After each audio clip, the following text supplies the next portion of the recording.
All right, what's going on, y'all, man? Hold on. Let me move him out. What's going on, y'all, man? I had to start the one out. I know y'all seen Bacon Face, man, but I always make him start us out in the basketball pod, man, because obviously I'm trying to give him the whole spirit. So I will start the football pod before I bring him on, man. We got another great show for you guys tonight. We're just going to be talking about the latest and greatest around the Peach State, man. A lot of big events going on. Had the San Antonio All-American Bowl. We got the Polynesian Bowl this weekend. A lot of recruits. You got visits coming up. I broke some visits on my page. Bacon has been locked in with the visits as well, man. So we got a lot we're going to be doing today and talking about throughout the state. You had Ed Reed coming back home or coming to the Peach State, man, and the coach. So we got a lot to do tonight and to discuss Georgia Tech, what guys could be instant impact guys for this 25 class coming into the spring and the training and everything, man. So I hope y'all excited, man. Without further ado, man, let's go and bring on my co-host, Arvon Bacon of Bacon Network. Greetings. How's everybody doing tonight, man? I hope everybody's living well and blessed. Yes, sir. Yes, sir. How's everything with you, man? Man, everything's good, man. I just got done eating my dinner, you know what I'm saying?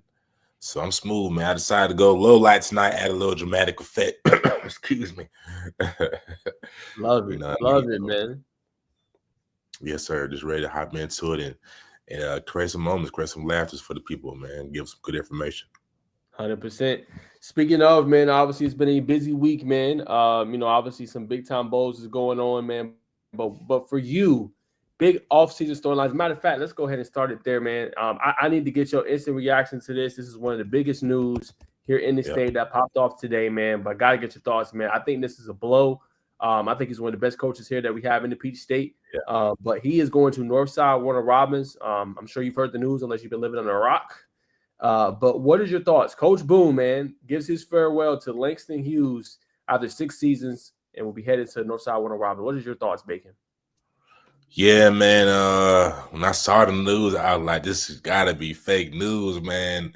I feel like Coach Boone has been a staple in Fairman for, I don't know how long he's been in at Langston Hughes, but just a figure, you know what I'm saying, up the road for me, you know what I'm saying, about 35 minutes for me, you know what I'm saying. Definitely I was shocked, man. But Northside Columbus is a good school, but, you know what I'm saying, Langston ain't going to be the same, you know what I'm saying. We'll see who his successor is, but that's going to be a big loss to the Langston Hughes community. Yeah, I mean, 100% agree, man. Great role model, man. I just remember going out there and just how he commanded – that group of kids, man, how he held them to a higher standard than themselves. I was always very thoroughly impressed. He helps with the breakout season this past year of obviously Christian Langford. He was already good, but I think this year he was able to put him on an even bigger pedestal and allow him to flourish even more. You can imagine what he would have been if he would have been in that system all that time with Coach Boone and what he could have potentially had and all the offers he probably could potentially had. But yeah, man, I just remember, like I said, it's a profile moment for me. I was at the state championships. Coach is sitting there just like he's just going through it. Just like, man, all this work I put in. He didn't ever said this, but you could just tell by his facial expression. It's like, man, all this work I put in, man. It's just a tough ending for him. And I say, yo, Coach, you got a great program. I was like, yo, you do a phenomenal job, man. And he was like, I appreciate that. So he's going to bring that to Northside Warner Robins, who had one of the worst seasons, I think, in the past 40 years, man. So he just does the things that you don't always hear about or see, man. He's always very welcoming. And like I said, I've always enjoyed him. He's always been super complimentary and always been very open with open arms to his program, man. So definitely gonna miss him and seeing him so close. But hey, man, he's chasing greatness, man. You can't hate on that, man. He's chasing greatness and want to do something great out there in Northside Warner Robins in Middle Georgia.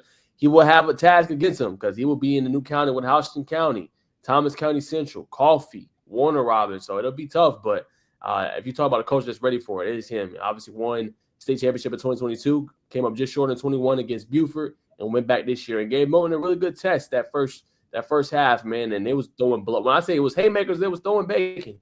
They was throwing some haymakers at each other, man. So hate to see him go, man, but happy that he's going the next part of his journey. Yeah, for sure, man. It's they got some. I've been down in the one Roberts, but they got some good talent at Northside Columbus. I believe is it South Carolina? They got a recruit, or Georgia Tech. I think it's Georgia Tech, either or Georgia Tech or South Carolina. They got a 3-star DB that's on their radar. So they got some talent down there, man. Like you said, man, coach chasing greatness, and we're gonna see what he does. 100%. That's gonna conclude that big news But for you, I want to ask, what is one of your biggest offseason storylines? It doesn't have to be a recent hire. I just wanted that to kind of open up our show. But for you, what's been a big storyline that you've been seeing or that you've been hearing about, some buzz that could potentially happen here in Peach State? I'm not sure if I can put it out there, but I'll say this: it's a DB that's on the move, coming to where I am. You know what I mean? Brother puts in an enormous amount of work. And we just got an offer. Was it yesterday? Yesterday he called me. That was a good moment we shared. He called me. He was like, "Man, I got it's his third offer. Got an offer, but it's talented DB come down here to Newton, man. Proud of him, man. I think he's gonna do some special things in the 30263. Love to see it. Obviously, dropping the zip code down there as well, man. So, yeah, man, I'm gonna tell y'all, man. I'm not gonna reveal nothing. I know a lot that's about to pop off. All right, that's going on in the high school transfer portal. I'm not saying nothing until it's time. So make sure you stay tapped in with the channel, man. That Najee Wilk on all platforms, man. But the high school portal, Bacon, it's active. And when I say active, it's hot with physically. You're going to see a lot of moves, man. A lot of kids going, you go like, that team got that guy, that powerhouse got that guy. And you're going to see, okay, yeah, it's going to be real interesting next year. And then when the schedules start coming out and the teams who going to play each other in the non-region schedule, you're going to be like, whoa. Like, so it's a lot of movement, bro. Can you say what classifications got the most movement, or you ain't split nothing? Ooh. It's got to be 6. Actually, 5A got a lot of movement. 5A got a lot of movement. 5A is really active right now. 6A got a little something. Nothing too crazy at the moment. But private is another one to watch too. Private classification is very active. I can see very that. Active. I can see that. Yeah, very active. So that's the latest there. But like I said, y'all stay tuned. Make sure y'all like, comment, subscribe on YouTube. You on on X, man. Make sure you like and comment, man. I'll have that news when it comes out and when it's ready. So y'all stay tuned for that. But another big news, got to get your thoughts on this, Bacon. This actually broke yesterday. I was able to get this right in time. But Ed Reed is officially the new offensive coordinator at Chamblee High School, man. So let's talk about it, Bacon, me and you. What is your thoughts, man? I mean, he's a legend, but I'll give you the floor first before I get my thoughts. Man, seeing this, man, it brought out the inner kid in me again. Because, you know, Ed Reed was like everything going. It was like him, Brian Dawkins, Sean Taylor. I'm trying to name all these old safeties that people should know about those 3. Troy Polamalu, man. We go band for band. But you know what I'm saying? It's amazing. I think Jamal Lewis is coming with him as well. Both recruiting coordinator. So he's a QB coordinator. No, recruiting coordinator. Oh, recruiting coordinator. Okay. I mean, you know what I'm saying? The coach of their sons, I don't know if Jamal had already been, Mr. Lewis had already been there. But my question was like, man, you know, Ed Reed, I know he was down in Bethune, wanting to step into the head coaching position. So obviously he's got to be well-rounded. And obviously being in the league for, I think, 15 plus. You know, he's got to know 12 years. I mean, I would expect him to insert himself into the defensive coordinator role, but offensive coordinator role kind of threw me for a loop. But you know what I'm saying? He's not going to take on a task he's not ready for. So, but I was shocked, and like I said, the inner kid in me came out again. No, 100%. I think the same for me. The inner kid came out. I was talking with my dad about it. He was like, "Yo, Notch, how you know this was happening?" I was like, I just heard about it, didn't see it confirmed. I seen it with Chamblee, and then was able to get it out there. But I'll tell my dad all the time, like, as y'all can see in the background, man, I am a big Bengals fan. So I know Ed Reed well. I seen him in the division all the time. I used to hate going against him, man. That's how great of a player he was and Hall of Fame bound that he was, man. Like, I just remember, like, yo, do not throw it deep down the field when he is playing. And, man, it was always tough going against the Ravens, man, but always tremendous respect of what he meant to the game. Never cheated the game. And one moment that nobody ever talks about, but go back and look at NFL Films, NFL Network. Peyton Manning is in the studio, I believe it is. And he's talking about just Ed Reed being one of the top guys. It was either him or Brady. I know it's one or the other. I feel like it's Manning, though, because I've been going back and thinking it's him. But he just says, no, Ed Reed disguised the coverage so well. He made it seem like it was this coverage. And then he disguised like it was, and then he completely reverses the field all the way back and goes up and gets the pick. So I just will never forget that. I mean, he fooled an all-time great as well. And that just talks about his film study and how great he was being able to put one thing on film and get that guy with what he showed on film and showing something completely different, man. That just shows he was well above, well ahead of his time, man. And he's going to bring it obviously to Chambly. Obviously got a son that's playing for the team, Eric Reed III, and I think it's Chaz Lewis, who is Jamal Lewis's son, that'll play as well for Chambly. But I mean, you talk about who's having a great offseason so far. It's obviously the Bulldogs. Like you hit those two knock out of park hires like those guys, you asking for something. You asking for greatness, man. So they should be ecstatic getting a legend to come coach them, and you can learn a lot from them, man. You don't get no better than that.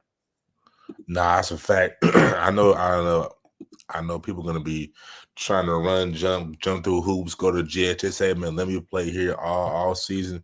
And I think they were 4-12 last year. On the last winning season was like, I think 2022, 2023 season. 2020 was 2021. I thought they were 8-4, 2022, 2023.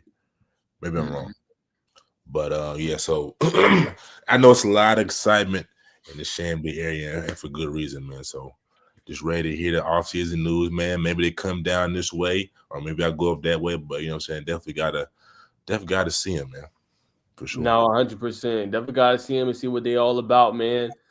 Should be a lot of fun, and should be fun to see what they're able to do this year, man. But in other news, got the All-American or UA Under Armour All-American camp that's going to be here soon. I've reached out. I'm probably going to reach out again. But this is the camp. Obviously, a guy that was there last year was Juju Lewis. But this is off of Jerry Beard, I should say, Andrew Beard's feed, as he's trying to heal up from that ankle injury that affected obviously the championship game. But he's gotten invited. I'm sure he will be in attendance. But for Bacon, for those that don't know, why is this camp such a big camp? Obviously, we got to shout out Jeremy Johnson as well, because he's the one that told us about this camp and like, yo, man, y'all got to get out to this. And I think it's forever changed my life, because now I got to see just the top end guys in the country. But for you and your perspective, your first year seeing it last year, what was your biggest takeaways and what did you enjoy about the camp?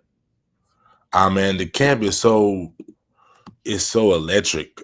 You know, to see all the top recruits, you know what I'm saying, from a certain region that's invited. It's usually like, you know what I'm saying, last year it was Justice Terry. You saw Landon Duckworth, Julian Lewis, obviously, Travis Smith, who's at Tennessee right now, man. It's a lot of big time guys. You get to see them come in, get evaluated. Juan Gaston was there under like in this tense, you know what I'm saying? You really can't, you know what I'm saying, put a feel to. Obviously, if you've been in bigger stakes like camps or games or, you know what I'm saying, whatever, it's like a tense that you can cut with a knife from players, probably even more so for the players, but for the media, you know what I'm saying, you just want to be there, find out where you can and cannot be, and just take it all in. But like I said, it's just one big house for elite prospects that you get to, you know what I'm saying, break down, study, whatever, go through, build relationships, get interviews.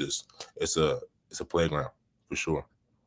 Yeah, I agree. I think it's great from a recruiting perspective, especially for like that rising class that's coming up, whether they're going to be juniors right now, going to be seniors, or just the young guys, just getting out there and getting your metrics, you know, kind of handled, getting your numbers out there, your 40 times, your vertical jumps, whatever it may be. And one thing is, don't be scared to go against elite competition. You might not test out well as a young kid, but then you could be dominating this as a junior, you know what I'm saying, potentially. So I would say if you do get invited, if you're blessed enough to get invited, to definitely go and experience it.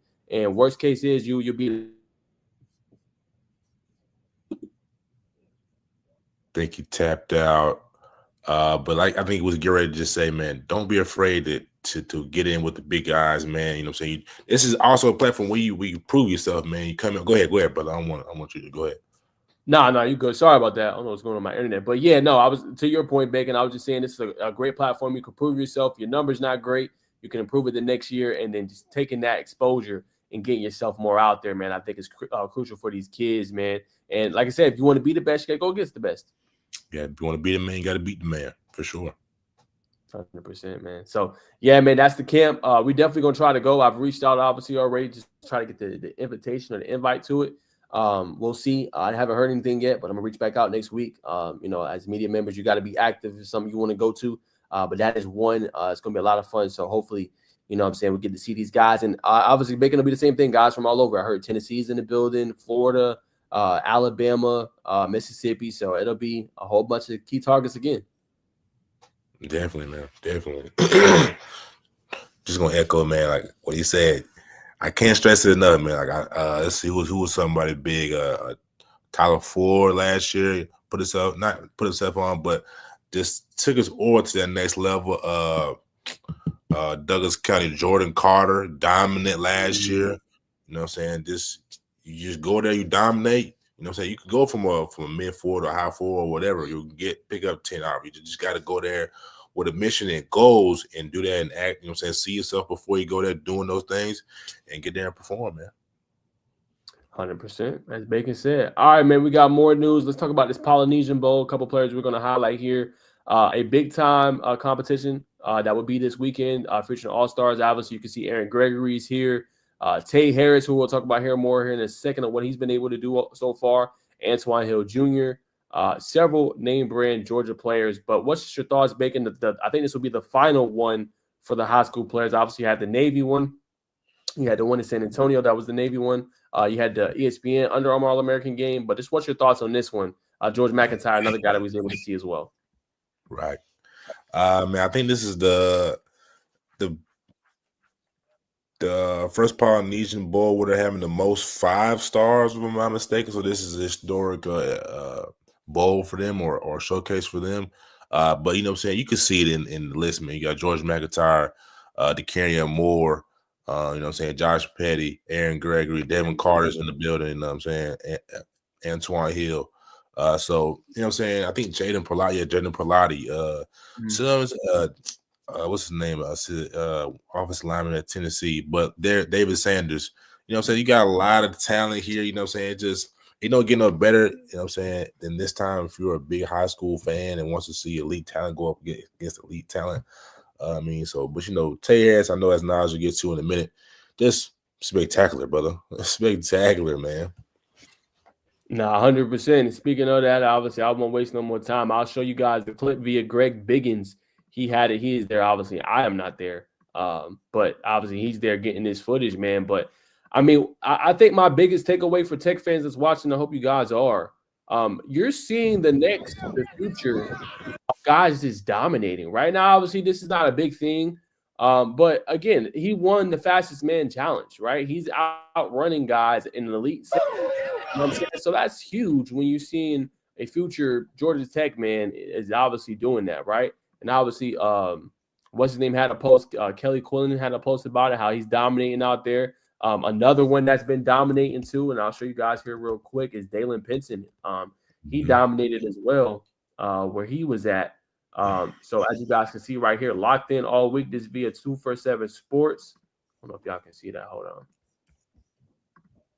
So, Bacon, I want to get your thoughts. I mean, Tech fans obviously want to know how the guys is doing. They're getting to see it. But I to multiple sources real quick before I show this clip, and they were raving about Dalen Pinson and what he was able to do. They said he is a dude. He's not the biggest cat, but you talk about going up against elite competition and dominating. They said he did that the whole time. So I do want to roll this clip. Obviously, this is for you at 247 Sports. So that. But in-game play right there. Right place, right time, strapping it up, right? We've seen another clip where he was great in practice as well. But, Bacon, what's your thoughts, man? Oh, man.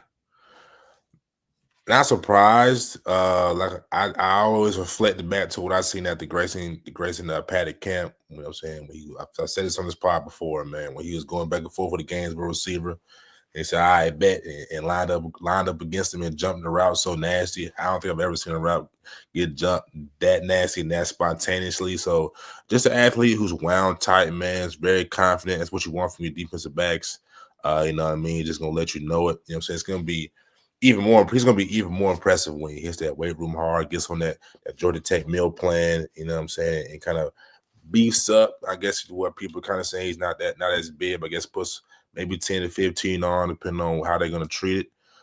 But not surprised, man. Just the bar is going to be so high for him. You know what I'm saying? I expect greatness out of Dalen Pinson. Smart kid, too, as well. Yeah, I would say the same. Obviously, you got to be smart if you're going to Tech, man. That can't be understated. It's a difficult school to get into, no matter if you're a great athlete or not, right? You got to have a certain GPA to go there. Like they recruit a certain style of type player.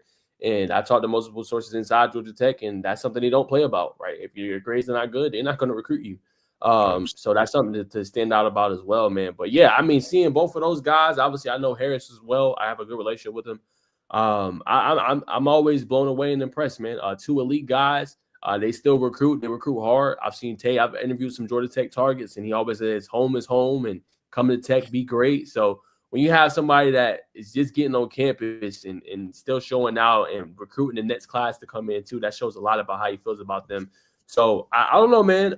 It's gonna be fun. I definitely got to try to get out to some spring practices somehow, some way, just to see these guys in person and just seeing the steps they take. I'm super curious because Coach Peoples, and it cannot be understated, the job he is doing with this class and then the transfer portal like this. I'm telling you, Bacon, early off season, I got to see it in person first, but I think this could potentially be one of the best secondaries in the ACC. Like, I don't say that lightly. Like, I think he's building something special this year, right? I'm not saying in the conference. That is the conference. I'm not saying in the country, but I'm saying when you look blow for blow, the talent, the Daquan Whites of the world, right? Yeah. Bringing back Lee, Amari Harvey, bringing in a Tay Harris, a Dalen Pinson, like guys that are hungry and want to be great. That's only going to help your room. And that was an area they were pretty good, decent last year, but then you go from good to decent to great, and then you can start getting some pressure with that defensive line. You got the makers of being a really good team. That's a very good point. You think about it like that. Like I said, man, Tay is gonna be one of those guys you plug and play early on, man. You know what I'm saying?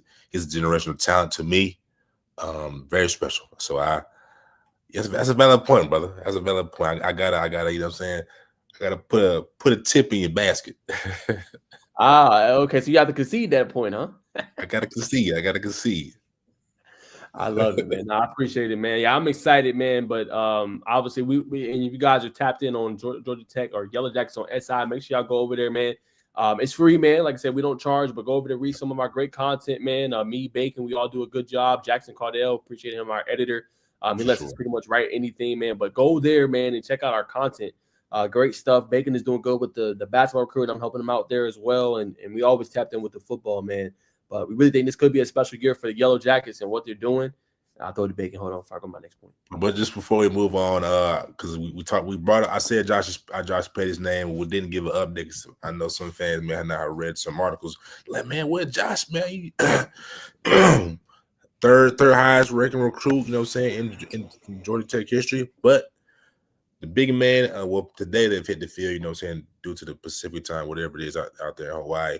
They didn't hit the field day one for offensive linemen. They were in the classroom learning the blocking scheme. So that's why, you know what I'm saying, we haven't heard about the big boys yet, man. I'm sure day two, I've already seen some clips of guys having some pads on. So we'll definitely hear the big man's name on social media very soon. Great job, Bacon. That's actually a good update. I was wondering too, but I appreciate you actually, answering that question about Petty, because I know people have been asking about it, but there you go. There you have it, man. Still, obviously letting the skill guys go first, and now the big man is going now and getting in the trenches and getting dirty, man. So that's what you want to see. So it's going to be fun. We'll have coverage. We'll react to how everything goes with the Polynesian Bowl. Standouts, obviously, of course, we'll write our articles on that. So that'll be a lot of fun, man. But Bacon, unless you have anything else, that's going to conclude the high school segment before we get to college, unless you have something else you want to add. Yep. Let me share my screen, man. I saw Adrian. I think Adrian Peterson was in the news. I think this weekend, or I might have just seen them reminiscing because the Vikings were in the playoffs. But this is his son, man. I'll be able to unmute this. This is his son, man, Adrian Peterson Jr., man. You've got to see the young man. Oh, my goodness. Oh, my Lord. Like Pops with that one, bro. You didn't know that was coming. Like Pops. Just like Pops. Mm-hmm. We'll do one more after this, and then we'll move on. But I just like seeing, watching, obviously, the fathers dominating football. Just you want to see the sons. It's about that time, like Derrick Rose's son. I think he's in his last 2 years at Simeon. Yeah, man, this kid's elite, man. Oh, one more. I'm sorry. Okay, solid route. It's a good catch, man. But we had to show y'all Adrian Peterson Jr., man. That's via ESPN or whoever shared that out, man. Appreciate y'all for sharing that. 100%, man. So that's going to do it, y'all. Obviously, for our high school segment, that's the biggest news that's going on right now. But For the fans that's still watching, let's go ahead and talk about some tech news, man. A lot of offers have been sent out, man. So I'm going to share the screen. Obviously, I had the article on that. Kids have been hitting me up, trying to get some more for y'all. Obviously, talking to a lot of these top-end guys. I have a top-end guy tomorrow, too, I'm trying to talk to in the evening. So make sure you come back here at about the same time, actually about an hour early, about 6:30. Talk to a top-end guy that is a priority target. So stay tuned for that if you want to see that exclusive interview as well. But obviously, starts right here. Like I said, a fresh new batch of offers is out. Here are some of the prospects to know. Obviously, start with Sparkman, Alabama edge, Jamarion Matthews. Very impressive. 57 tackles, 29 tackles for loss, 17 sacks, and 15 quarterback hurries and 2 fumble recoveries this past year. Not rated yet, but the kid is a stud. When you roll his tape, already has 14 offers. Stud. Obviously, Noah Betts is another one. Great interior offensive lineman from Texas. Really good. When you look at his tape, y'all, he's really good with just interior line, creating holes. You can never have too many interior offensive linemen. Moves well for his size, man, and really good at opening up holes and really good in pass protection as well. You got obviously Locust Grove, Bryce Robinson. He had a pretty decent year, 54 tackles, 2 sacks, and a fumble recovery, named first team all region.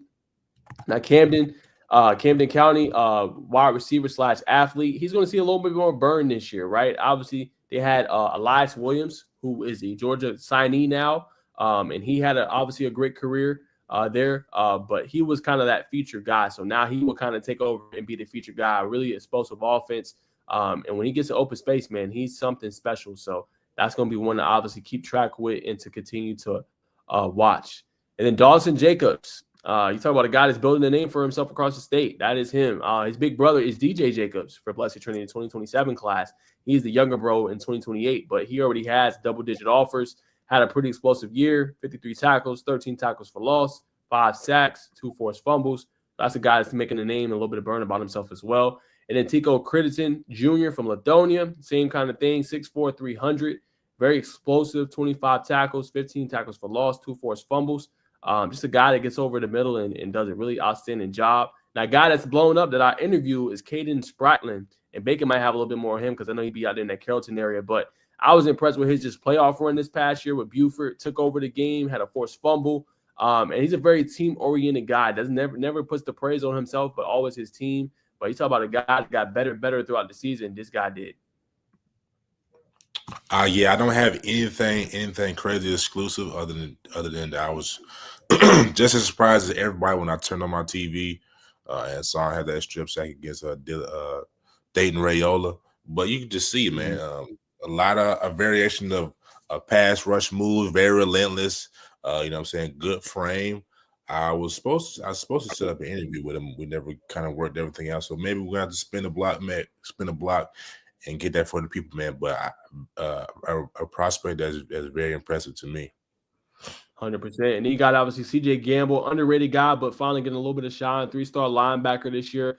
Really good in coverage, great run stopping linebacker. Going to be one to continue to watch. Zachary Bellew, that's the name that's blowing up right now. With North Cobb, had a pretty impressive season, 1,100 yards rushing, 15 touchdowns, was in there with obviously Grimstead. And they had a pretty good year this past year, man, and made a nice run, won a region championship. KJ Green, a guy that I ended up rewarding all classification player for his defensive season. He's starting to blow up and get more offers. Florida Atlantic, Stanford, Georgia Tech. I mean, the kid led the league in interceptions at one point with 6. He's explosive. Y'all can go back and watch the full interview I had with him, but I'm very impressed with him and what he's able to do. Carver Atlanta athlete Terrius Favors. He obviously committed to Boise State, but I think Georgia Tech is going to continue to kind of push for him. He's kind of that guy, that hybrid guy potentially. He's going to probably be like Pinson. Pinson wants to play a little bit of both sides, but this guy, he could do it. Like, he could be dangerous in the return game, the punt return game, kickoff returns. He's an electric receiver, over 800-plus yards receiving this year. He likes to make big hits. Like, this guy is probably one of the most complete players in the 2026 class that nobody talks about enough, and that's Terrius Favors, man. So expect for his name to kind of get more hot as we get into kind of the spring period. And then obviously I had to highlight North Clinton quarterback Justin Murphy. Doesn't get talked about enough, but he's starting to get some offers coming in.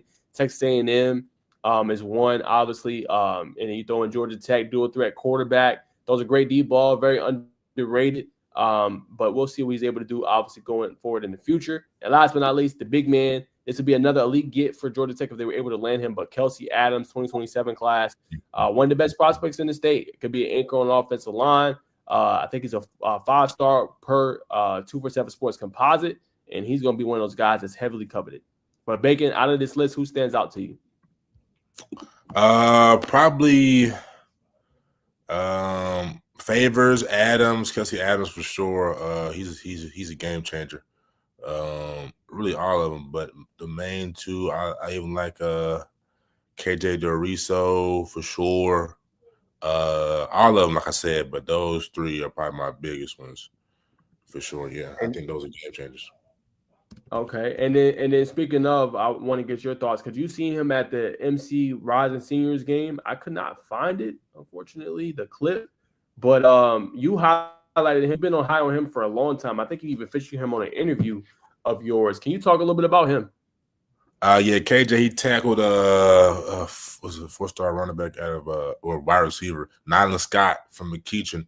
Nylan's a very physical runner, came up, scooped him up at the leg, really form tackle in the backfield. But that just shows you, you know what I'm saying, just his versatility, not only being a cover corner. Whitewater had a very slept on DB room at GHSA playing 4A, if I'm not mistaken. 3 tackles for loss. No, wait. 1 tackle for loss this year. 33 total tackles, 28 solo, 2 interceptions in the backfield. Just a defensive back who kind of do it all, you know what I'm saying? Even made some plays in the return game. Just loves the game of football. Got his love for the game. Playing as a kid, right? Just how we all did, kind of playing in the backyard, you know what I'm saying? His family, they love the game. That's how it kind of started for him. And, you know what I'm saying, clicked for him, I think, for around I think he said 5 or 6. Just playing, a rec league football. It's like, yeah, this is something I like to do. This is something I want to, provide for my family for. So, so when you got those type of motivations, you just see the field differently. You know what I'm saying? You kind of grow up quickly, knowing what your skill set can do. So a young man who's definitely wise beyond his years. Obviously, you know what I'm saying, technical, always talks about improving his techniques. But, you know what I'm saying, also he's a great teammate, man. So what more can you ask for? I think he pissed the persona perfectly of a tech man. So I think, you know what I'm saying, if they pull this off, I think he say he likes – I think he's Tech and Penn State is 2 schools he's high on right now. So pull it off, man. But stay close to home. You don't want to go up there to Penn State playing that cold weather, brother. Stay down. We know we got snow this past weekend, brother, but that don't happen often. So it'd be nice if he stay here. But I think he fits the persona. 100%, man. So obviously Bacon had that story, so I wanted to give his intel. Obviously, he's been high on him for a long time. I did a story on him in an article. Go on SI, read that. But just want to give the man his shine. A lot of kids getting offers, so I've been in DMs, hitting up guys for interviews, and I appreciate him getting back to me, allowing me to do it, man, and featuring him, man. So that's going to be a recruitment to continue to watch. Another one that could become hot in the state. I think Georgia is on his tracks. They have not offered yet, but they are high on him. So we'll roll the video. Obviously, I did this interview a few weeks back, or not even a few weeks, I'm sorry, a few days ago. But I talked to Craig Dandridge about his career and what he's been able to accomplish a little bit. But I'm going to grow just a minute clip of his kind of his film breakdown, him processing what he's seeing and being able to break it down. So without further ado, let's roll it. All right, hold on, y'all. So I should not get copyrighted because it's from my own channel, but we'll see what happens. Right. Quarterback. So then again, I was just trying to get behind him, trying to make a play. Got you. So obviously that motion. As you say here, he's bailing.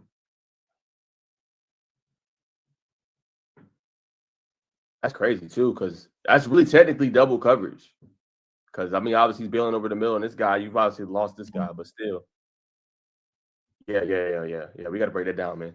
Because that's not easy what you just did, right? So you got to pretty much moss this guy, and obviously 3 guys is in the area. So for you, obviously, you get open, but at the same time, it's a difficult catch. So just talk a little bit about that and being able to reel that in over pretty much 2 people. So as soon as I'm running the route, as you said, I lose the first DB. And then I saw the ball was just a tad bit into the middle and not really where I kind of wanted it to be, so I could over the shoulder catch it. So then as soon as I saw that, I immediately I break off the high route and I come down low and I see number 10 and I realize, okay, that's not going to be like an easy grab. So then I go a little bit in front of him and I just jump up and snag the ball. That's crazy. And for those that don't know at home, Marist actually made the state championship this past year. So obviously a great program, and you see Craig making plays against phenomenal program. No surprise there. And this just looks like, correct me if I'm wrong, that's just a goal ball. Yeah, that's just a straight up goal ball. We knew we had a mismatch coming into the game. Got you. All right. So we won't have to break that down too much. Go ball. All right. So same Centennial team. Obviously, these guys came up just a little bit more on you. So what's kind of the read here? And again, this is another RPO read. We're just reading that linebacker, also reading that safety in the middle right there. He slid over, and that linebacker stays the same. Pretty sure I think that's the defense. So yeah, they just stayed all right there around the numbers. That safety slid over a little bit, just giving us a tiny window with my quarterback. As soon as I break it off, number 12, he's already playing off again. And he took himself out the play by bailing as soon as the ball was snapped. I just had to push up a little bit, and then I snapped it off and get another slant. Weston hit me on the slant again, took it to the crib. And once you broke that, you knew, like, yeah, that's it. I'm scoring. Oh yeah. I love it, man.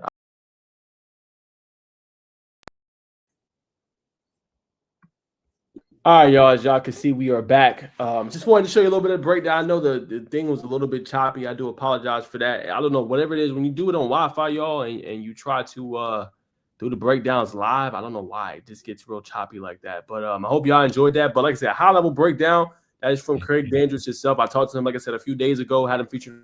Talking about his recruitment, where he's blown up. He had 3 touchdowns in the Georgia League Classic, and a lot of teams have been on him. Arkansas, Delaware, Georgia Tech offered. And he said he's just going with the flow. Like, he's just enjoying the process, seeing what's out there for him. And he's going to take some visits, plans to visit Georgia Tech, plans to visit Arkansas. And he's going to see what happens there, man. But just happy for him. Underrated kid, looking to play on the 707 circuit as well. Plans to play with Hustle Link potentially. You know what I'm saying? If the team wants to run track this year as well, man. So just trying to get bigger, faster, stronger. And I think he's in a great system with Coach Jones. 100%. Yes, sir. All right. So that's that there. Obviously, that's the latest on Tech. As far as I haven't heard any buzz about recruitments or anything, anybody committing anytime soon. Usually for Tech, starts to heat up more so in the spring. Still very early. But Bacon, I did want to get your reaction to this. This was a big one over the weekend. I know we on college now, but this was a big recruitment that happened over the weekend. Just what are your thoughts on him officially committing to the Auburn Tigers? A kid you know very, very, very, very well. 1 second. I think you're talking about Dev. Yes, sir. So you know this kid well, Bacon. You got a chance. I think you got a chance to see DC in person because you was giving me updates and everything. But this is a big one over the weekend. Obviously Auburn lands 2026. Devin Carter at the Navy All-American Bowl. Just what are your thoughts on him? Formerly committed to Florida State. His pops went to Florida State. Dexter Carter was a phenomenal track athlete there. Was a great football player as well. Just what's your thoughts on him potentially with Auburn? Yeah, man. Auburn's already loaded. You know what I'm saying? Cam Coleman, Malcolm Simmons. I'm sure they got some transfer wires. Say it again, brother. Eric Singleton Jr. Eric Singleton Jr. Right. You cannot forget about the speedster, route running extraordinary Eric Singleton Jr. Coming out of Douglasville Alexander High School, man. But our loaded wide receiver room, you know what I'm saying? It's just going to be the quarterback, whether it be Deuce or whether it be the brother who transferred in. So I think Oklahoma, if I'm not mistaken, right? Yeah, I think Jackson Arnold. They got actually a couple transfers. So you know what I'm saying, whoever's gonna build chemistry with these receivers the fastest, but the wide receiver room is loaded, you know what I'm saying? Dev, he can run, you know what I'm saying, any route you want, 1 through 9, dynamic, you know what I'm saying, make the possession catches, rack, you know what I'm saying? He's dynamic with the ball in his hands, high point of football. I'm not sure who really is his pro or college comparison, but he's elite, man. Definitely a Sunday talent. If you ask me, I already got the pedigree, you know what I'm saying?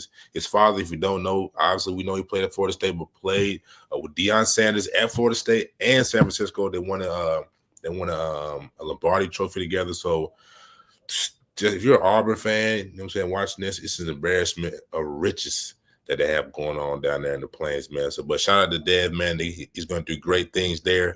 You know what I'm saying? So, and he's at the Polynesian Bowl, so definitely tap in for that on NFL Network. 100%, man. There's that. Obviously, that's the latest with him. All right, man. So let's talk just a little bit about. I was talking about Georgia Tech and the recruitment. Let's talk some Georgia football. Again, we are not fans, but we are here in the state of Georgia. We see a lot of Georgia football. We see a lot of action with them. But Bacon, this is just a topic of discussion. No links for this one, but just what are your thoughts on the Bulldogs? We've seen them adding guys, Noah Thomas. We see some guys hitting the portal, the Damon Wilsons of the world. We see guys coming back. Oscar Delp today said he's coming back to the Bulldogs. We see some guys leaving the Mikael Williams, obviously hitting the draft. Jalon Walker, who's one of the best linebackers, he's hitting the draft. What's your thoughts? What do you think is their biggest position of need for the Bulldogs? To me, it's wide receiver. You got Michael Bell, Vandy guy, Noah Thomas from A&M, Texas A&M to be exact. You know what I'm saying? I like Noah Thomas. I watched this film, you know what I'm saying, real lanky receiver, runs pretty good routes. Mike, I'm not sure. But we saw a lot of drop passes last year, especially in that game versus Georgia Tech. We put a lot of the brunt, you know what I'm saying, on Beck. But I may have to eat some of my words. I think he performed a lot better than what he put out on the field. Did he miss some throws? Yes, he did. But the receivers, you got to catch the ball, brother. You know what I'm saying? That's your whole MO. You know what I mean? But I think receiver is the biggest need. Alongside from that, you know, so they got an impressive class. You know, so bringing CJ Wiley, that's going to be a big help. You got Zayden Walker. You know, so I think he's a plug and play guy day one. Isaiah Gibson. You know, what I'm saying, depending on how he feels out. You know, what I'm saying, Elijah Griffin. So I think they'll be fine in the trenches. Maybe DB. To cornerback, I think safety. I think they're fine. Move KJ Bolden into that Malachi Starks role. You know what I'm saying? Plug and play. But so I say DB and receiver. I mean, I agree with you. I think a couple pieces on the offensive line will be interesting to watch. Tate Ratledge also went into the NFL draft, so they had to replace a couple pieces there. Getting that running game going. We talked about it last podcast, but can they get an efficient running game going now? They got the talent because Trevor Etienne said he's coming back another year. Nate Frazier is young. Was only a freshman this year, had some burn. He'll be back for his sophomore season and campaign. But can they get a better running game established would be interesting. I think they'll have the talent at receiver this year with Zachariah Branch coming in and do it all kind of a guy. This 2025 class, I'm telling y'all, receiver, y'all, it's going to be pretty special. We look at Taylor, a 5-star player coming in as well, along with a CJ Wiley, with a Landon Roldan. They got some guys that are going to be ready to plug and play. And a forgotten name nobody's talking about is Kobe White. What step forward did he take this offseason? He went to Cass High School, was heavily recruited. What step forward did he take this year, obviously, for the Georgia Bulldogs? We will find out. And tight end is going to be an interesting position as well. They're bringing back a lot of guys. Delp, I just said, coming back. I think Lawson Lucky's another year. They're pretty loaded at that position. But I think DB is interesting because Dalen Everett has said he's coming back for Georgia. Obviously, they're going to lose some guys. Can Elias Robinson take that step forward at the DB spot for them, at the cornerback spot? And who will be opposite side of KJ Bolden, right? They lost Pope, who went to UNLV. I think it's Jax Pope, who went to UNLV. What would it look like outside of a KJ Bolden? Would be some guys that can plug and play right then and there. You know what I'm saying? And who will be the next great linebacker to emerge for the Bulldogs? Obviously, Smile Munden. He was a senior, I believe, this year, or his last year eligibility. Jalon Walker. Who will be the next great Georgia linebacker? We'll find out. Yeah, but I think Zayden's going to be that answer at linebacker for them. I think he's going to slide. It's Jalon. What's number 11? His name is Jalon Walker. Jalon Walker. I think he's going to slide right into that role. I mean, he's already physically imposed. So, you know what I'm saying? I'm sure the Dogs fans already know about Zayden Walker. But DB, well, let me start at the tight end position. Elias Williams. You know what I'm saying? We talked about him podcasts ago. You know what I'm saying? A guy, Camden, you know what I'm saying? Freak athlete, man. I think it's going to be that answer. You know what I'm saying? That maybe a little, you know what I'm saying, Gronk, Aaron Hernandez, you know what I'm saying? That may be a little too far-fetched, but Oscar Delp is a formidable tight end. Elias Williams is a freak of a tight end. So that's going to be a name to watch out for. And the DB position, we got to talk about our guy, Jonte Gilbert, man. Somebody who's a guy who's locked in. You know what I'm saying? Knows what he's going to school for. Not a big party guy. Just wants to go in, perform. Another guy, you know what I'm saying, who's doing it for his folks, doing it for his family, so who's growing up fast. I think he's going to be a guy who could possibly, make a significant impact early because he's going to be locked in. He's not worried about the outside noise. So we'll see come spring if his name gets to chirping. You know what I'm saying? He gonna get to working. So just keep an eye and ear out for Jonte Gilbert for sure. 100%. So obviously that's the latest around Georgia. Just our quick thoughts on that. Obviously, we're not like reporters there, but we just going by what we hear from news and looking at the team from a kind of outward lens. We're a little more plugged in with Georgia Tech, but that's kind of our thoughts on the Bulldogs, man. But let's go ahead and hit the national circuit, Bacon. Some big news. I know usually we just do high school and Georgia Tech, Georgia, but I think this would be a great little segment to add to our show and just hitting, national news here. Just the biggest news across the country that we see, man. So the first one, man, let's go ahead and get into it, man. Ohio State, Notre Dame, that's the game that's going to be Monday. So we have to do it now, kind of give our game predictions, because next time we do it, it'll be a new national champion. But what's just your thoughts, man? Let's break it down, Bacon. What's your thoughts on this game and who you got coming out on top? Excuse me. If I'm a betting man, I'm going to go with Ohio State, but there is a room and a window of opportunity for Notre Dame. We know Notre Dame's defense is for real. You know what I'm saying? Nobody's going to dispute that. Only fools will dispute that. Will Howard, just a hair above an average quarterback. You know what I'm saying? Makes the throws, but you know what I'm saying? Notre Dame has a defensive line front seven that I believe can get them routed, move them off the spot. And as we see in the Oregon game, you know what I'm saying? You speed them up. I know the clock was dwindling down when they were in Oregon. You know what I'm saying? He made a false step. Not a false step. I'm trying to say he messed up. You know what I'm saying? Mismanaged the clock, and they didn't get a playoff. But if they can get them routed, I think that opens a window of opportunity for Notre Dame, you know what I'm saying, to come in and possibly, you know what I'm saying, make an upset. That's just me, though. Yeah, I agree with you, Beck. I think you bring up some great points. Can they get after him as a passer? Can they affect him? Can they get him off balance, right? We've seen teams that have had success against Ohio State, right? It's been them getting after him and making him uncomfortable, right? Go back to that Michigan game, and that it was, I think it was just the 10 points. Defense played well, but they struggled for the most part, offensively moving the ball. So that's kind of what you have to do. You got to get after him and make him feel uncomfortable, force him into some mistakes. And I thought Texas did a really good job for the most part. Besides that big screenplay to Trevion Henderson before the half, they shut down that offense. They was making them go to their third best player, and that's Carnell Tate. After that first possession, the Mecca Buka was pretty much held quiet. Jeremiah Smith was bracketed all game, quarters coverage, 2-3 guys over there. They wasn't going to let him beat him. So, I mean, if you think Texas defense is elite, which I do think it is, I think Notre Dame might be just a notch above. Got Xavier Watts back there, Jordan Faison. They can rush the passer. They got some dudes. My question and my biggest concern is, can they make enough plays against that Ohio State defense? I don't know. You know what I'm saying? Obviously, we've seen him up close and personal, Bacon. He was on the sidelines watching the game. I just don't know if they have enough offensively to do it. Now, Jaden Greathouse had a big game against Penn State. He went off. He popped off. Jeremiah Love, has been dealing with an injury. But they had guys step up. Riley Leonard's a great runner, but and they make enough plays in the passing game to beat, obviously, Ohio State. They're going to want to run the ball. And Ohio State knows that. But can they make enough plays, I think, is the biggest question. Yeah, that's the only thing. The offense is a run heavy. Riley Leonard only have, I think, 19 passing touchdowns. It's going to come down against that defense. Can they turn Will Howard over and give that offense a short field situation where they can get, a Big 10 5-yard run and ram it in for a 2-3 yard score? If they don't do that, I think, I know Ohio State will win this one fairly easily if they don't turn Will Howard over. So that's why we watch the games, ladies and gentlemen. That is why we watch the game, man. So that's one of our big headliners there, obviously. So you're going with Ohio State, correct? Going with Ohio State. Yeah, I'm going to go with the Buckeyes. I like Coach Freeman. I know he's a big head coaching candidate right now, especially for the NFL.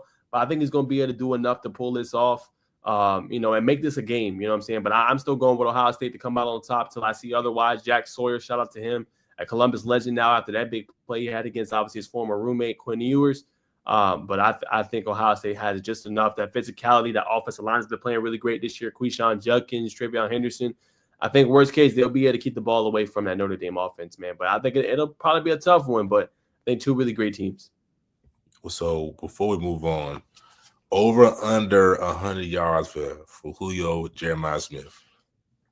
Baby Julio. I'm gonna go under on this one. I know last one he only had 3. I'm gonna go like about 80 yards. I think 80 80 yards yards, gonna okay. kind of be the top. Yeah, you know what I'm saying. I think they're gonna do the same. Try to take him away. Now he could pop off. I could be wrong. You know what I'm saying. Hopefully, proves me wrong. But I'm gonna go about 80 Very yards. good I DB. think.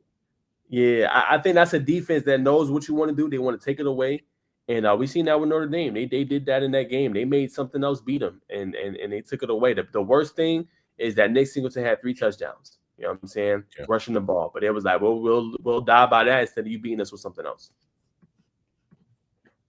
That's a fair assessment, brother. Well, so touchdown or no, and I'll leave it alone. I think he'll get a touchdown. 80 yards and probably a tutty. Yeah. Yeah, that makes a lot of sense to me. Yeah, I'll go with that. Yeah. All right, for sure. Gotta see where you was at. All right. Say less. Good questions. All right, we'll go to another big headliner. I've seen you've done a video on your TikTok about it. I've done a video too on my YouTube. But Jerry Jones has been reaching out to prime time Deion Sanders about the Dallas coaching job vacancy.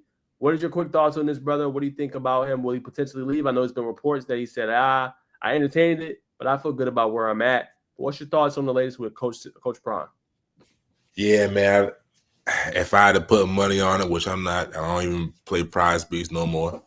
But I think he's gonna stay in Boulder, man. If he came out and said he's entertaining it and he's gonna stay home, it sounds like Jerry Jones didn't want to trade the Michael Parsons away to get that 1 to 3 round, 1 to 3 draft pick, because you know what I'm saying, he already said it. He's already came out and said the only way he is going to make a change is if he can coach both of his sons. You know what I'm saying? Sliding Travis to the right, you know what I'm saying? Because that's impossible. We can't get Shedeur, Shiloh, and Travis, you know what I'm saying? But we know Shiloh's going to be a 3rd to 6th round type of draft pick. So I think he's staying the Boulder, man. Because I'm excited to see him and Juju and I'm saying the rest of the company go at it. Or it could be the other quarterback, but you know what I'm saying, that remains to be seen. What you think, man? I think it's interesting. I think he's entertaining it. I think Jerry would have to pay him probably north of $10 million to potentially do it. But I mean, I think what Dallas is in desperate need of is a ballpark hire like this, right? And that's not saying that Deion that's not saying Deion is better than other NFL coaches, but I think Jerry Jones is in desperate need of making a splash type hire. This is what this would be. This would be a splash type hire. He's went there. He played for you, played under you. You know what I'm saying? Won a championship there. He knows how to win. He knows how to turn around programs. Right, 4-8, year 1, 9-3 the next year. Right, program nobody cared about. Right now, people obviously care about the Cowboys, but I feel like he would take it to another pinnacle where you'll be even more in tuned in if he's there. You know what I'm saying? That's the kind of figure that Deion is. I don't know what he has, but he has that moxie, that it factor that has just a residual impact no matter where he is. You know what I'm saying? Jackson State, you had ESPN there doing their games. You know what I'm saying? And that's no disrespect. Like they just televised their championship game, the SWAT game. But I'm saying religiously, like, okay, hey, we're gonna watch Jackson State and put them on ESPN. When were we really saying that? Like, that just goes to tell you about his impact and what he means just to the sports and networks and everybody else. So I think if you, Jerry, you think about it, right? You think about maybe trading to Michael Parsons, giving up Dak, potentially go get Shedeur and start a new era. You know what I'm saying? Maybe trade him to Tennessee. Hey, we'll give you Dak and a 3rd round pick. You know, give us that number 1 overall pick. We go get Shedeur, and then we go in the 4th round. We might go get Shiloh just to, try it. You know what I'm saying? You may throw that out there. I'm not saying he will, guys. I'm playing hypothetical. That's what I'm doing. That's what Najee's doing. Najee's playing hypothetical. And I'm not saying it will happen, but I think it's entertaining and it's great for not just college football, but it's also great for NFL just to see these type of headlines. Yeah, definitely, brother. You know what I mean? And to what you just said, man, that's what makes Deion so great. The fact that we're talking about Deion potentially going to the NFL, where he's probably not, is you know what I'm saying, polarized. That gives you an idea type of polarizing figure. We all know who he is to be.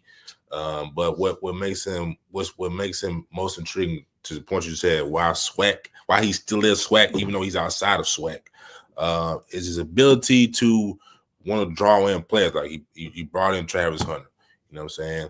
He's brought in John Seaton, if I'm not mistaken. If he goes to the NFL, if he were to go to the NFL, or if he goes to the NFL, who's going to be that NFL player that, like, I'm going to play with Prime. My contract is up. You know what I'm saying? For using the Falcons for this scenario. Justin Simmons and I believe number 3. Oh my goodness. Jesse Bates. You know, so I believe the contract is up. Oh man, okay. Prime going to Dallas. You know what I'm saying? And Jerry's stepping back, let Deion do what he do. I'm finna go over here, man. I'm finna go play with Prime. They go get, you know what I'm saying? Xavier, dang it, DB out of Green Bay. I'm fumbling my words. Say it again. Xavier McKinney. Not him. Out of the Green Bay DB. Is it Xavier McKinney? I thought it was somebody else. So Xavier McKinney. Unless you're talking about the other DB, that's the safety. Unless you're talking about Jair Alexander. Yes, Zaire, that's the safety. Okay. Yeah, you know what I'm saying? That's the corner. Got you. So Alexander's the safety. No, Alexander's the corner. McKinney's the safety. Okay, okay. You know what I'm saying? So, you know, I say all that to say, man, I think, I know Deion's that guy who could just bring, and he's a good recruiter or whatever you want to say, high school, to college, to the NFL. That's what makes him polarizing. That's why people got to pay him north of 15, I believe. But I think he's staying in the border. All right. There you go. You think stay in the border? I'm saying he could entertain it. We will keep you hooked. Like I said, don't go anywhere else on Tuesday nights, man. We'll be talking about it all. Big national news like this one. We'll talk about Georgia and Georgia Tech football and the high school circuit as well. So if you love you some college football, you know where to come. You know what I'm saying? But we got one more before we wrap up for tonight. Bacon, I got to get your thoughts. It's a hot topic right now. All right? You've got the early Heisman favorites going on, Bacon. And some people saying this kid is the best quarterback right now going into 2025. So I got to get your thoughts. Drew Allen. Will Penn State quarterback Drew Allen be the best quarterback in college football next season? Now, before you answer, he is returning practically everything.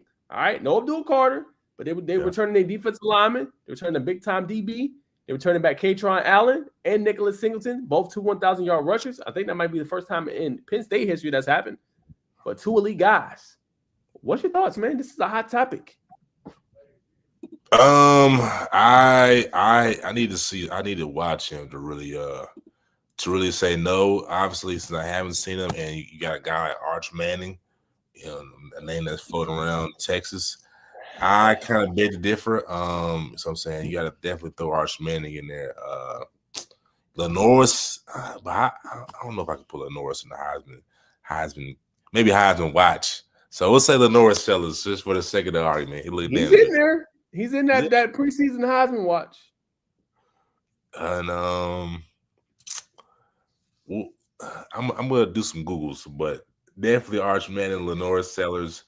Yeah, we'll say that for right now. What you think, man?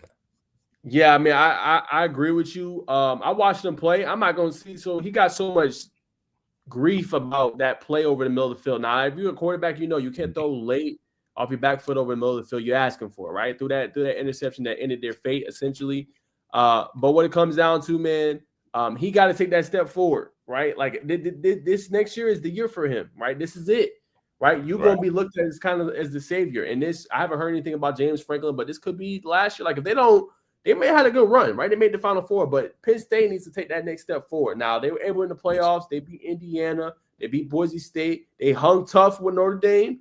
But when you're playing a Notre Dame team like that and they're struggling, you got a 10-0 lead. You got to knock them in the mouth. You know what I'm saying?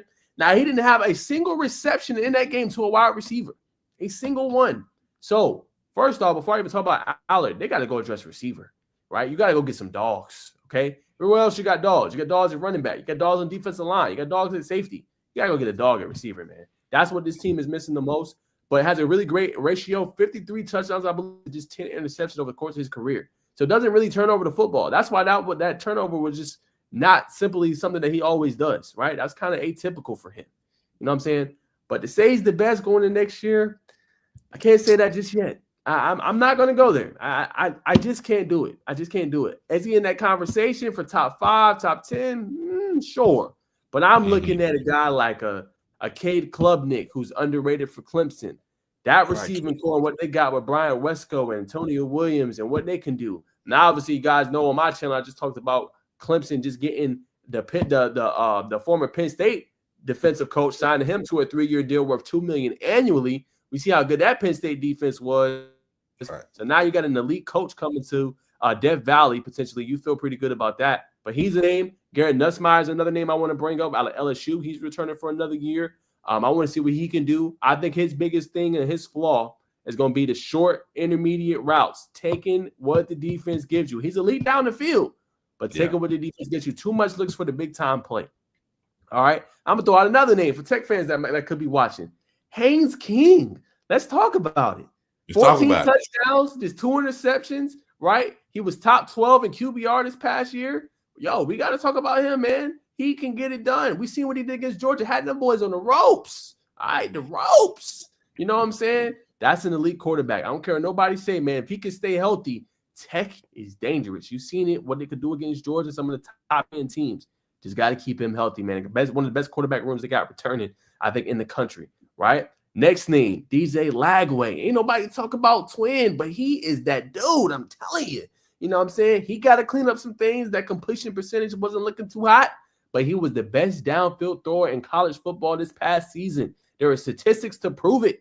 That's another guy with what they building, the transfer portal, the 2025 class they got coming in. They got the makings of maybe being a potentially dangerous team next year in the SEC, I would say, with the Florida Gators, man. So those are a couple names I would throw out also in there, along with the Arch Manning as well. He looks good. A lot of people are very high on him. Can he take that step forward in year one? I think he could. Everybody wants to see what Arch can do. He's getting a lot of hype. He's going to be one of the most hyped up players going into the offseason and going into the new season. So I'm interested to see what he does with the Texas Longhorns. In that game one, guess who they play? Penn State. The Ohio State University. That's going to be a hell of a game. Week one. I agree with you. I think we got to throw in the $10 million man in that conversation, Bryce Underwood, too. He's got a bazooka for an arm, man. He's special. You know what I'm saying? You don't pay nobody 10 M's of them rack A's, man, if he can't get it done. So definitely got to throw him in there. And I'm in the dark horse. I'm kind of crunching in my gut to say it, but Dylan Raiola. I think he's got a high ceiling. I'm not sure about Nebraska's weapons, but I think he's an NFL Sunday type of quarterback. But those are going to be my two. Of course, you can throw, you know what I'm saying, Jeremiah Smith, you know what I mean, some skill position players. But we're talking about quarterbacks, you know what I'm saying. And I think it's going to be interesting. But I agree with you, brother. I tend to agree. I'm not sure if 1-5 and blue out of that empty line blue is going to bring that trophy home. Come, was it December? Yeah, December. I don't know, or November, whichever day it is. I think it's December. Yeah, it's tough to say, man. We'll see. Obviously, I think this season's been great. Obviously, things we got to kind of clean up a little bit with college football. I think Joel Klatt does a good job of talking about the transfer portal. I agree with him. I think it should be one in May potentially. Just allow these kids just to be able to have that one shot to do it where we don't get the frivolous one. People just transfer.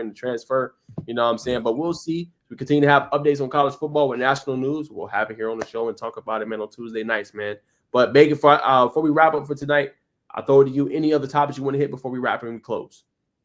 Man, I was going to say, but yeah, what do you think is the answer, man? You know, it's a lot of people upset. You know, man, should we pay these kids money? Yes, we should. Should we structure the deals where we're signing them to one year contract deals? I don't know if I like that. I think what could possibly be the resolution is keep them on what you already got them on. You know what I'm saying? You sign them to a traditional 3 to 4 year in NIL, NLI, which I'm hearing Coach Prime says we're not NIL deals. It's basically passing the pan around to give to everybody. That's pretty much what it is. Everybody's got their own NIL house. Boosters are funneling money into to pay these players. I think keep them on the same system which you already got them on, and you just backload the contracts or whatever. You know what I'm saying? All right, we're gonna give you, I don't know, 20, 10K whole year.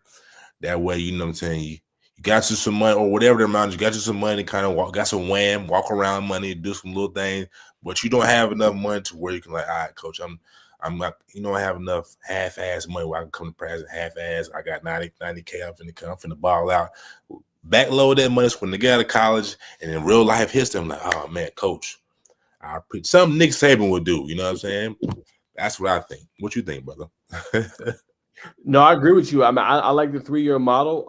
What I would do, not treating it like the NFL, but having some similar kind of language as the NFL. So maybe you have a kid sign a 2-year deal with your program and maybe have a player option for that second year, right? Hey, maybe if you don't like it here, or you want to explore your options, you have that option to do that.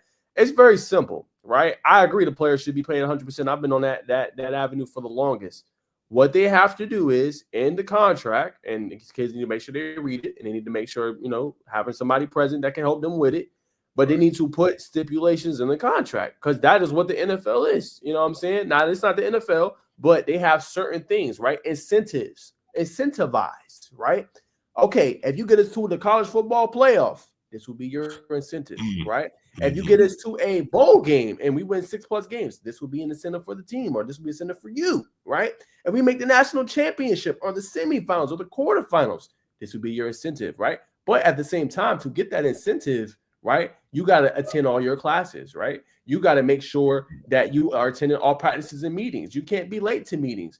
It's very simple. You don't give these kids all the money at the top. It's back to your point. You give them some of it, maybe like the NFL, a little signing bonus, right? All right, you sign with us. Yeah. We give you 100,000 or something, or we'll give you 50K. You know what I'm saying? To get the rest of this deal, these are the things that you got to uphold and you got to oblige to in order to receive the rest of this money. You know what I'm saying? And if you're doing this on a month-by-month basis, then we will pay you a contract every month. Not necessarily every month, but we will have where we pay you a certain stipend every month, and you can do what you want to do with it. So I think it's simple. It's just the entitlement of the kids. They feel like, oh, I'm making this money. It's not that money forever. Use that bread to take care of you and your family. Make sure y'all straight. Learn to it, like we always say, Bacon. Learn to invest it. Learn to have it work for you, right? Stop do stupid stuff in the flex chains and all that stuff. I'm not saying don't have fun. Have fun. You're a kid. That's not what I'm saying. But be smart at the same time. So I think for these programs in these schools, the revenue sharing model is better because you have to split it almost to a degree as a salary cap. So you're not going to be able to pay a quarterback $10 million, even if he's that top guy, because you got to fill out the rest of your roster. You know what I'm saying? You might have to tell him, hey, we'll pay you $2 million, $3 million. You might have to go find the rest out of the NLI or the NIL. You know what I'm saying? With sponsorships and deals. They just going to have them conversations, man. I think that's what it comes down to and how you can make it all great. That's just my thought process on it. And how I would do it if I was a program and a team. Goes back to what we said about Leonard Hamilton going back to FSU. Having somebody in place, a team dedicated to this, for these contracts, for these financials, that can set all this up where you as a coach ain't got to worry about that. Same thing with NFL coaches. You think they worrying about that? What A.J. Brown is making or what Jamar Chase is going to make? No. They're like, you got to handle that with the front office. You handle it with the big boys. So if you're in a school, you're in a university, if you know it's revenue sharing, have a team in place to handle all that, confirm, make sure the player is good. If you don't like it, then, hey, you got to go somewhere else or whatever it is. But if you had it in place, then you ain't got to worry about it. I agree totally, brother. Last thing before we get out here, man. 19's coming around the corner, man. 5 days. You know what I'm saying? We on TikTok. That's how we kind of get our message out to the people on hot topics. Do you think our raid of joy and excitement, especially, but you got a big parade. Do you think that it's coming to an end, or do you think Mark Zuckerberg or Elon Musk or God knows who will swoop in and save the day? I don't know, man. Great question, Bacon. I'm hoping that they delay it. A lot of people make their money off that, man. So I think you're going to see people using other apps. I heard that Snap pays really well as far as their influencer program. I'm good. I don't use that app no more. I don't think I would go back just to be an influencer. I think other apps is going to get more eyes. Obviously, Elon Musk with X is going to probably get more eyes on what he's doing on his platform. Instagram, right? Facebook, some of those. And it'll probably be another app that emerges similar to what TikTok was. You know what I'm saying? That people can use. I'll tell you this, though. If there is an app, I'm definitely going to try to get on it early. I got on TikTok a little bit late. Didn't really care for it. But seeing like the rhythm and the platform I was able to build, and it's not nothing crazy. Like I'm still under a K, but just seeing people always tapped in and tuned in and hitting 40K, 50K views, like it was awesome. And I was able to build a fan base off that and, use that same platform to build my YouTube handle. So I don't know. I'm hoping that it delayed. I'm hoping Trump has kind of said that, he's trying to keep the app around as well, but he won't come in until like the 20th, which the ban is the 19th unless they delay it. So I'm don't know, man. I hope they think about other people. It's not just a platform where silly stuff goes on. It's very educational too. You learn different things on there that people teach. It's great for creators like you and me that's trying to get out to a bigger audience. You know, but the thing I take solace in, there's always other platforms you can use to potentially, you know, get yourself to that next level. So that's the solace I take. I don't want it to be deleted because it is hard to build a platform and a following, as you know very well, Bacon. But I'm blessed and thankful that it's helped me out a lot. Nah, definitely, man. I'm not gonna get into the super technicals. I'm just gonna say, well, I think to what you say, you learn a lot of good information, and maybe some government officials. This is all what I'm hearing. There's nothing that I truly believe. Just what I've been hearing. There's just information put out on TikTok that's revealing to the people what the government is and the truths behind it. Whatever you want to believe, that sounds like what the problem is. But yeah, I'm with you, brother. I'm with you, and I'm sure millions, hundreds of millions, or millions of other users. We want the app to stay. We want the app to remain. Social media's been here. We know, you know what I'm saying, the you know what I'm saying, whatever type of, you know what I'm saying, battle got going on with China, man. I get it, you know what I'm saying. We wanna keep America in the front hole. You know, we see China, you know what I'm saying, kind of picking up some rhythm with their they fund a lot of money into quantum computing, things of that nature. Trying to dumb it down. This is a football podcast. I don't want to get into a political thing, but that's what the problem is. I side with the other hundreds of millions of users and viewers. I hope we can keep it around at least for another year and then go from there. But we'll see, man. We'll see. If not, whatever platform we get on, man, we hope y'all, the viewers, you know what I'm saying, come follow us on Instagram, whatever it is, so we can keep the vibe going in 2025. Nah, 100%, man. So yeah, if y'all following on X, Instagram, whatever it is, man, y'all holler at us. Like I said, we'll have our podcast every single week, man. We not stopping. We'll be talking hoops. We'll be talking football, everything, man. A little bit of everything in between, and even some personal mentorship as well, and some thoughts as well. So yeah, y'all stay tuned. Obviously, we both gonna miss it because I feel like Bacon is starting to go into his own with his own platform on TikTok too, and starting to get some eyes on him. So we'll see. But nonetheless, I'm sure we'll find the next platform and use that there and bring you guys back here, man. So that's what we're going to do it for today's show, though. Appreciate y'all tuning in for the little hour, close to 15 minutes we've been on the program. And, man, hope y'all enjoyed that. Again, if you're not subscribed or you're not liking the video, then what you doing? Make sure you like, comment, subscribe, and go to the Bacon Network, man. And obviously subscribe to me at Najeh. Work on all platforms. We have some great content coming out, breaking news. Y'all seen that. We've had exclusive interviews before it came out that the person was committed somewhere. So we're going to have even more of that. And we're going to have college players on the show, too. So y'all stay tuned for that, man. It's going to be a lot of fun. But that's all we got for tonight. Hope y'all enjoy your Tuesday night. We will see y'all on Thursday for the Sizzling News Podcast, Hoops Edition, Thursday at 7:15. Make sure you tune in. Peace. Get programs so you can